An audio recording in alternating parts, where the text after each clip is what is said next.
Hello, in this video I will show you how to install ChatGPT Widget on OPPO K12x.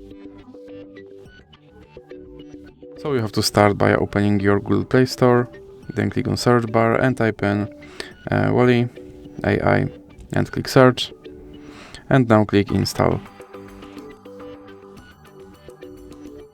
Now you can click open,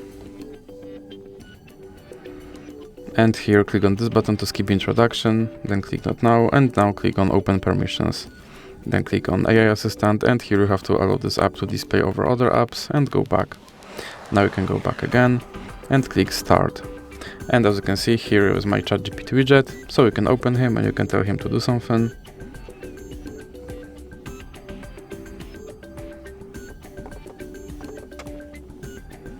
And as you can see, he responded. And if you want to remove him from your screen, simply drag him into the X icon.